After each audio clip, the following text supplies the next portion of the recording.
Hey guys, my name's Jehovah. This is a new game called Outlaws of the Old West. It's brand new, just came out to Steam. Pretty fun for those people that like to play Red Dead Redemption or maybe Conan, or now you have a marriage of both. This really has a lot of the ideas from Conan and Ark and those kind of survival games that I love, as well as, you know, some of the Old West aspects as well. So we're on the beginning screen. The purpose of this video is to give a quick tutorial. I'm probably going to do a few of these because there's not a lot of information out about this game at this point. So first of all, you come to the title screen where you create your character, and I'm just going to do this really quick. Of course, Jehovah. And any game that ever, cap lock.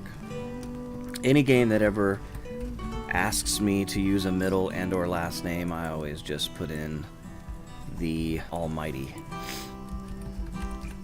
and that's fine with me.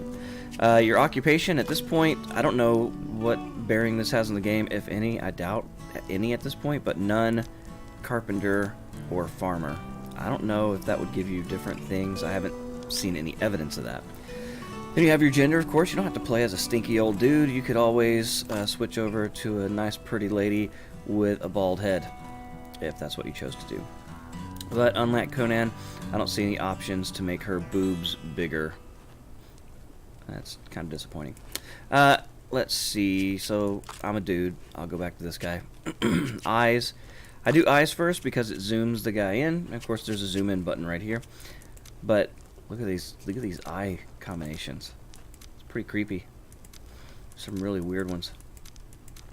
But I'll just go with the good old green eyes there. And then the hair. You can choose one of 30-something combinations, 31 combinations, and they're all pretty standard. To me, it really doesn't matter. I'm putting a hat on this dude as quickly as I possibly can. I have seen so far that because the game is so new, there's a lot of clipping problems, so long hair tends to clip through a lot of different things. So if you don't want your hair sticking out of the back of your hat or your whatever you might be wearing, you might want to go with a shorter hairdo to start with. So I'll just do something like this. This is a pretty typical short-haired dude. Looks like he cut it himself with some sheep shears, which would be fairly realistic back in those days. Skin colors, you know, you don't have to be a Caucasian. You can be one of anybody here. And I like pasty white dude. That's kind of what I am. Hair color, of course, you can change through various hair colors. I think you get the idea of what's going on here. It's pretty simple, really. And then your clothes. This only affects your little jammies that you're wearing to start the game here. But you can see that's where we are. And now we're going to start the game. So you start in a casket. You've been, apparently, no story mode at this point, but you've been left for dead in a casket, and this bird wants to eat your corpse, but you're not a corpse yet. Actually pretty tough. You can knock your way right out, and you come out.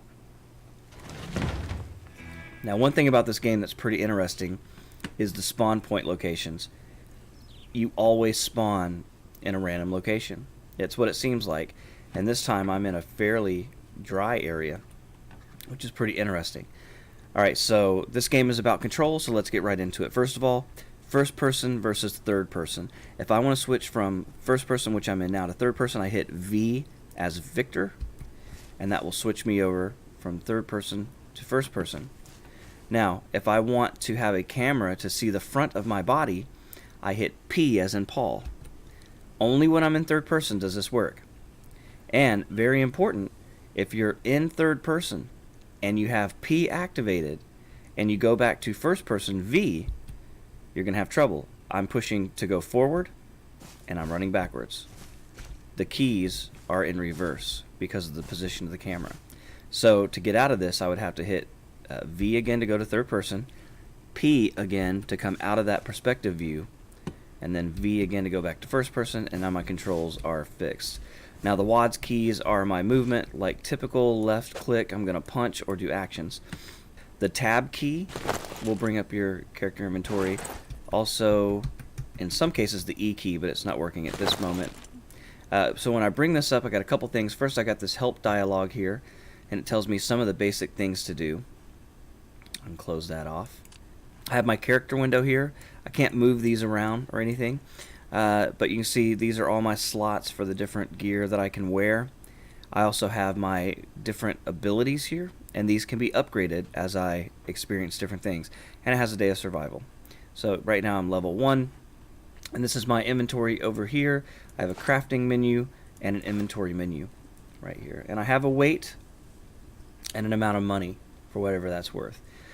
So if I looked at some of these crafting, these are things that I can just craft on my body at any time without any special environments. Now, one thing about this game that you're going to find out is you have to have special tools or tables to build special things. So let's start with the very basics. How to collect. You can see that it has this yellow outline. If you hit E, that'll put it in your inventory. And just like Ark or Conan or anything else, you're going to collect rocks and sticks to start with. There's a rock, so I hit E. Now, one cool thing that I like about this so far, if you just hold down E while you're doing the WASD keys and run over this stuff, it will automatically pick it up. Very similar to what Conan did early on, which I always liked, or maybe Ark did that, I can't remember which one. But you can do this, and this makes collecting resources, especially early game, a lot easier, a lot more enjoyable. I can go over each one of these and see what the recipes are. So if I want a primitive axe, that's going to be 2 wood and 2 stone. Same with my primitive pick. Okay, I've got a couple resources, and going to my tab key, I'm going to make a primitive axe. Now, here's a couple things. Number one, if I double click this, it's going to make 1 in the inventory. If I'm making 1 in the inventory and I right click it, it'll stop making it. Right? So I never made that. Now, if I hold down shift, left shift and click, it will give me a choice to craft all that I can make. Although it doesn't tell me what that is yet. I wish it told me how many that was going to be. And then I could type in an amount. So if I just type in 1, hit enter, it will make that. So now I go back to my inventory, and there's my axe. And I can drag it down here to my hotbar. Now the hotbar only has 4 slots on it, which is strange to me, coming from Minecraft and Ark and Conan and things like that. But that's what it is, so we deal with it. If I hit 1 on the keyboard now, it's in my hotbar, I pull out my axe. If I walk up to this tree now, you can see it has a yellow outline. Notice, if I put my axe away, the yellow outline goes away as well. This is a great idea. I like the idea that you can't see the resource unless you have the tool, because otherwise you're just running around with yellow boundaries on everything.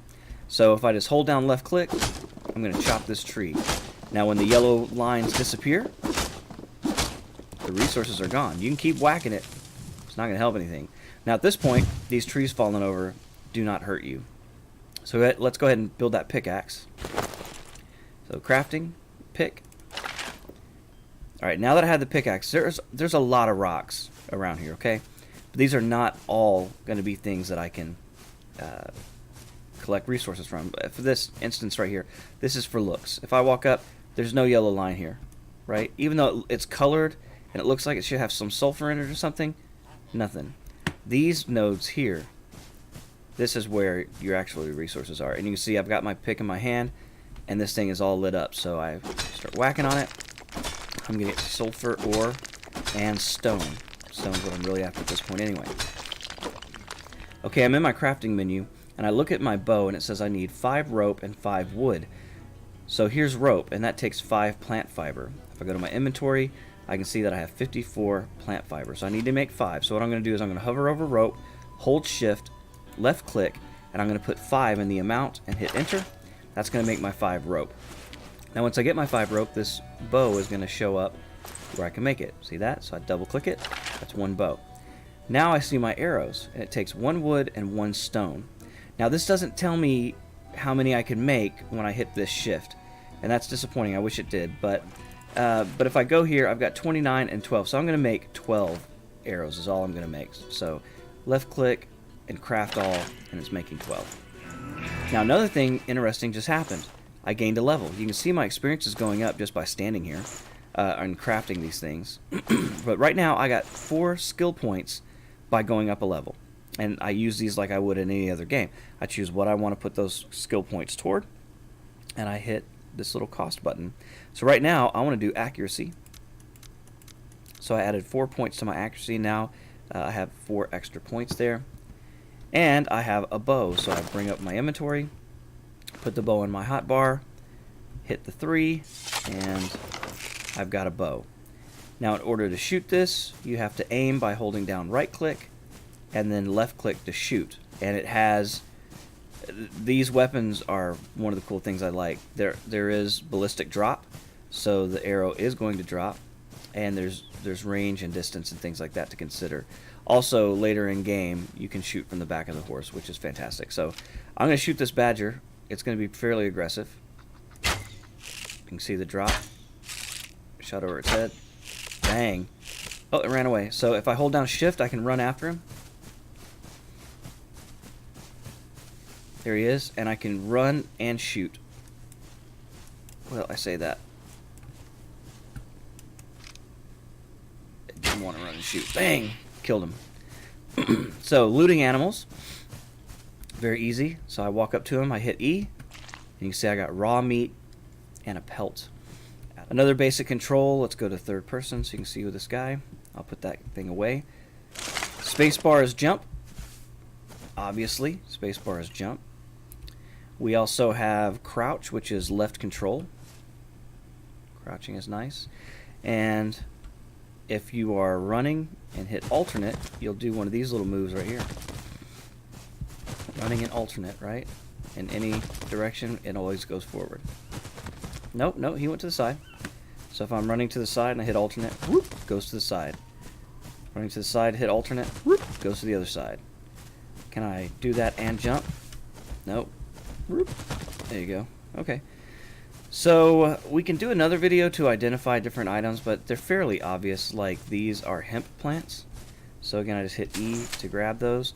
Those are plant fibers, but also hemp, and that will allow me to make canvas, which is going to be very important in making a bed. Obviously, if you hit M, it'll bring up your map.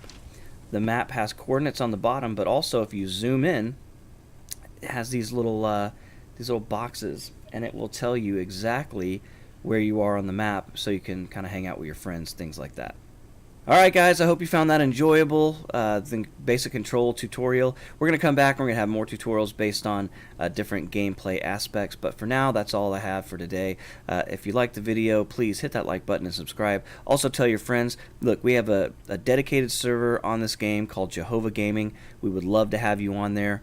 So first come, first serve. There's only 20 slots to start with. We're going to max that out once we get the server maxed out. So let's get a lot of people in there. Let's build a community, and let's make some videos and have some fun.